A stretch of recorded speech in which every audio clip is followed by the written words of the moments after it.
তোমরা যারা নতুন কেক বানাতে চাচ্ছ, 2 টিয়ার কেক বানাতে গিয়ে অসুবিধে পড়ছো, ভয় পাচ্ছ, আজকের কেকটা যদি সম্পূর্ণ তোমরা দেখে নাও, পারফেক্টভাবে বাড়িতে একটা 2 টিয়ার কেক বানাতে পারবে আর 2 রকমের ক্রিম দিয়ে ডেকোরেশন করতে পারবে। দেখো, এটা ছিল আমার 2 পাউন্ডের রসমালাই কেকের একটা অর্ডার। 2 পাউন্ড মানে আমি এখানে 4টে ডিম নিয়ে নিয়েছি। আর দেখো, ধীরে ধীরে কিন্তু আমি চিনিটা দিচ্ছি, একসাথে সমস্ত চিনি দিচ্ছি না। আর সমস্ত জিনিস কিন্তু রুম টেম্পারেচারে নেবে, কখনোই কিন্তু অতিরিক্ত গরম কিংবা ঠান্ডা নেবে না।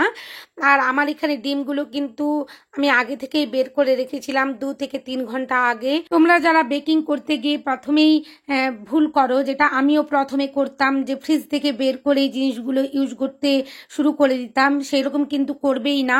আমি সমস্ত টিপস অ্যান্ড ট্রিক সহ এই ভিডিওটায় তোমাদের জন্য রেখেছি আর বারবার আমি বলছি, তো তোমরা অবশ্যই শুনো মন দিয়ে আর ভিডিওটা স্কিপ না করে দেখো, তাহলেই কিন্তু পারফেক্টভাবে তোমরা একটা কেক বানাতে পারবে বাড়িতে।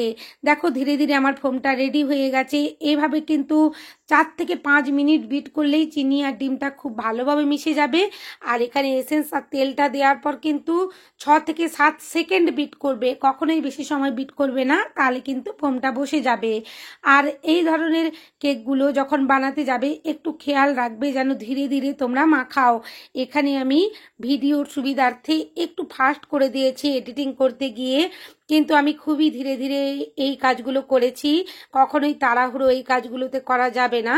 তোমরা যারা আমার লাইভ সেশনটা দেখোনি এখনও, লাইভ সেশনে আমি vanilla sponge cake, chocolate sponge cake অনেক কিছুই শেয়ার করেছি, সেখানে তোমরা দেখলেই বুঝতে পারবে কত ধীরে ধীরে আমি মাখিয়েছি, কত ধীরে ধীরে সমস্ত কিছু কাজগুলো করেছি।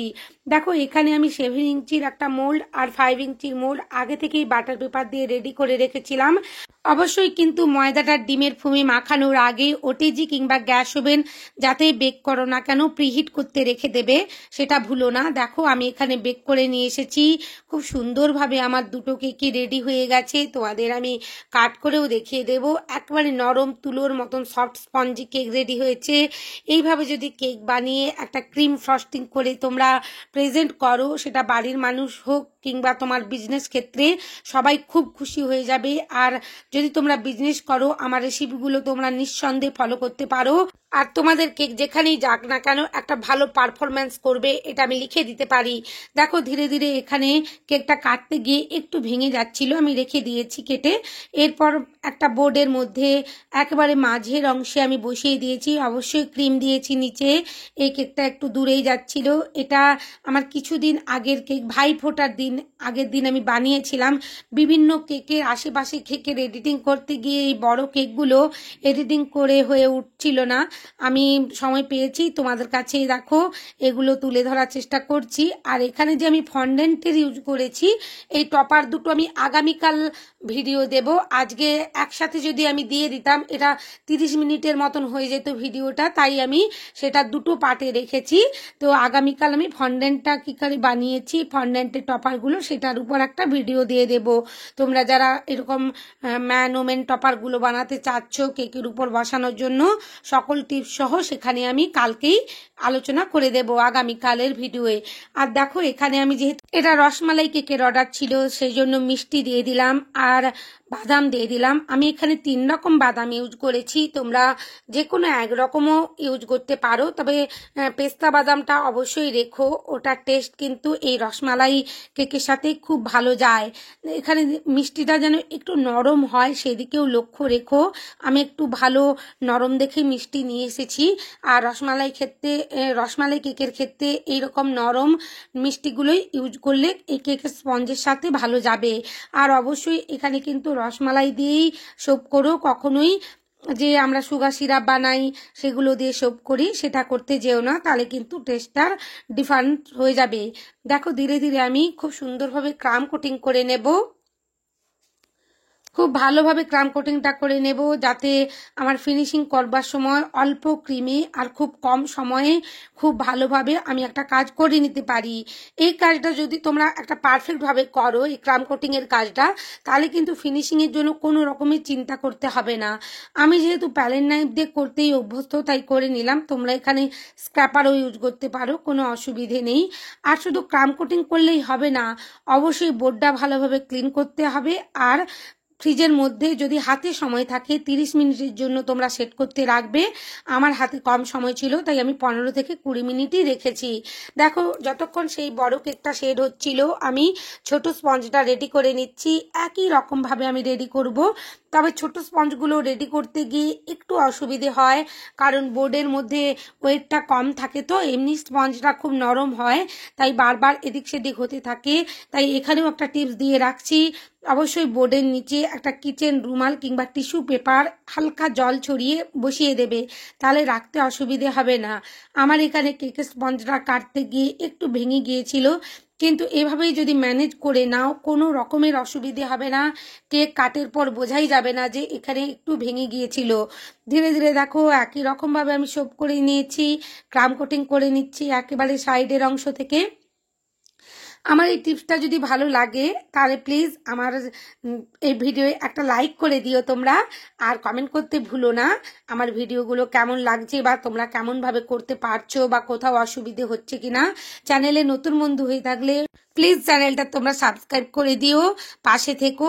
আর পাশে থাকা বেল আইকনটি ক্লিক করতে ভুলো না, যাতে সমস্ত ভিডিওর নোটিফিকেশান তোমাদের কাছে পৌঁছে যায়। লাইক শেয়ার কমেন্ট অবশ্যই করো, তোমাদের লাইক শেয়ার কমেন্ট আমাকে নতুন নতুন কাজ করতে উৎসাহিত করে। দেখো ধীরে ধীরে আমি আবারও দ্বিতীয় লেয়ারের মধ্যে মিষ্টি দিয়ে দিলাম, বাদাম দিয়ে দিলাম, আবার তৃতীয় স্পঞ্জটাও বসিয়ে দেব। এইভাবে যদি তোমরা কেক বানাও বাড়ি থেকে, খুব সহজভাবেই একটা বিজনেস শুরু করতে পারবে। প্রথমের দিকে হয়তো অসুবিধে হবে, যে মনে হবে হচ্ছে না, কিন্তু ধীরে ধীরে যদি তোমরা একটু ধৈর্য রেখে চেষ্টা করো নিশ্চয়ই পারবে। দেখো এখানে কত সুন্দরভাবে আমি ক্রিমটা কিন্তু স্টিফিভাবে এখানে বিট করেছি, একদম ভালোভাবে বিট করবে। আবার বেশি স্টিফি করে নিলে কিন্তু এই ছোট কেকগুলো করতে গিয়ে বারবার অসুবিধায় পড়বে, তাই ক্রিমটা একটু ভালোভাবেই উইপ করে নেবে। ক্রিম উইপ করতে গিয়ে যদি অসুবিধায় পড়ো, আমার চ্যানেলে অলরেডি ভিডিও দেওয়া আছে, তোমরা একটু সময় করে দেখে নিতে পারো। ধীরে ধীরে দেখো আমি এখানে দ্বিতীয় স্পঞ্জটা আমি দুটো ক্রিম দিয়ে ফিনিশিং করে নিচ্ছি। ক্যামেরাটা একটু ঘুরে গিয়েছিল, আমি অত লক্ষ্য করিনি, তাই এরকমভাবেই একটু আসছে, তোমরা একটু কষ্ট করে বুঝে নিও।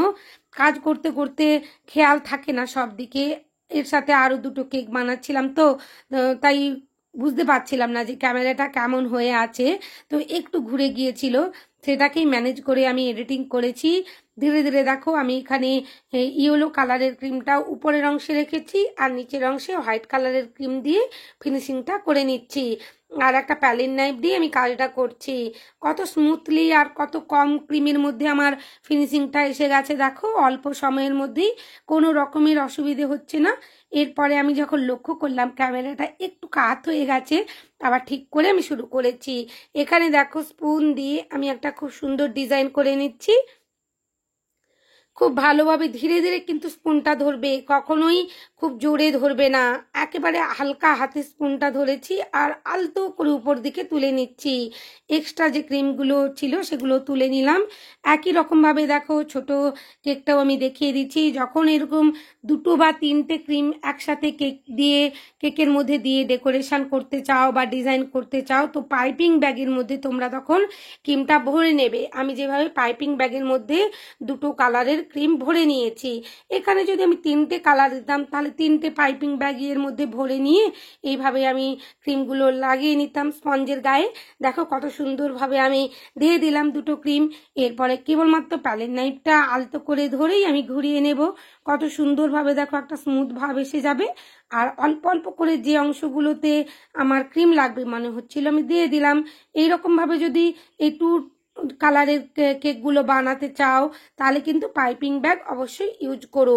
প্যালেট নাইফ দিয়ে কখনোই সেভাবে আসবে না এরকম 2 কালারের যখন বা 3 কালারের কেকগুলো ডিজাইন করতে যাবে।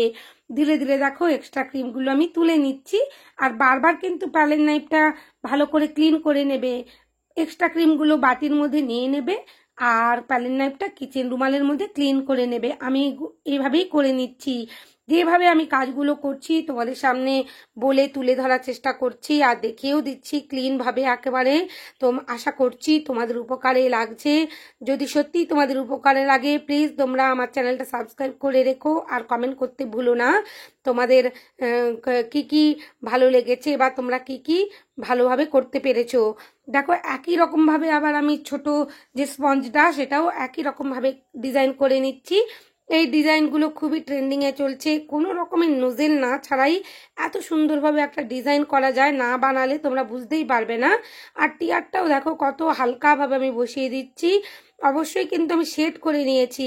এখানে কিন্তু একটা ভুল আমি করে গেলাম, কারণ এখানে টিয়ার যে বসিয়ে দিলাম টিয়ারের নিচে আমি কোনো রকমের যে স্ট্রগুলো বসিয়ে থাকি, কারণ কেকটা দূরেই যাবে, আমার স্ট্র বসাতে মনে ছিল না, আমার মাথা থেকে বেরিয়ে গিয়েছিল, অন্য আরও কেকের মধ্যে ব্যস্ত ছিলাম, তো বসিয়ে দিয়েছি। কোনো রকমের অসুবিধে হয়নি।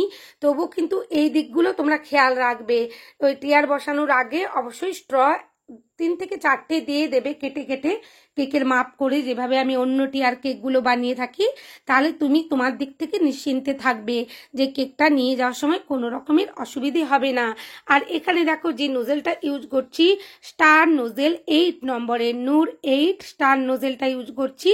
খুব ছোট ছোট একটা ফ্লাওয়ারের মতন করে নিচ্ছি। এইরকম 2 টিয়ার কেকগুলোতে ছোট্ট ছোট্ট ফ্লাওয়ারগুলো দেখতে ভালো লাগে। আর এই যে ফন্ডেন্টের টপারগুলো আমি রাত্রিবেলায় কেকগুলো বানানোর পর রাত্রিবেলায় আমি এগুলো বানিয়ে রেখেছিলাম, বানিয়ে রেখে সেট করে নিয়েছি এয়ার টাইট বক্সের মধ্যে। আমি কিন্তু এসি রুমের ভেতর করছিলাম না, আমি নর্মাল রুম টেম্পারেচারেই করছিলাম। আর রুম টেম্পারেচারেই আমি এটাকে খুব ভালোভাবে সেট করে নিয়েছি এয়ার টাইট বক্সের মধ্যে রেখে। আমার কিন্তু কোনো রকমের অসুবিধে হচ্ছে না টপারগুলো বসাতে। আমি আগামীকাল এই টপারের সম্পূর্ণ টিউটোরিয়াল নিয়ে আসবো। তোমরা আমার চ্যানেলে অবশ্যই চোখ রেখো। আর ভালো লাগলে অবশ্যই লাইক শেয়ার কমেন্ট করো। আবারও বলছি, আর বাড়িতে অনায়াসেই তোমরা বানাতে পারবে যদি কেকের রেসিপি আর ডেকোরেশনটা তোমরা একবার মন দিয়ে দেখে ফেলো আর আমার কথাগুলো তোমরা মন দিয়ে শুনে ফেলো। দেখো আমি এখানে শুভ ভাইফোঁটাটাও লিখে রেখেছিলাম, বসিয়ে দিলাম। অবশ্যই কিন্তু ডেলিভারি দেওয়ার আগেই টপারগুলো বসিয়েছি, কখনোই ফ্রিজের মধ্যে রাখা যাবে না। টপার বসিয়ে এখানে কয়েকটা হোয়াইট কালারের স্প্রিঙ্কেলও ছড়িয়ে দিলাম আমি, সুগার বল, যেগুলো বেকারির দোকানেই তোমরা পেয়ে যাবে অনায়াসে। কেকটা খুব ভালো লাগছে। সবাইকে অনেক ধন্যবাদ ভিডিও দেখার জন্য। তোমরা খুব ভালো থেকো।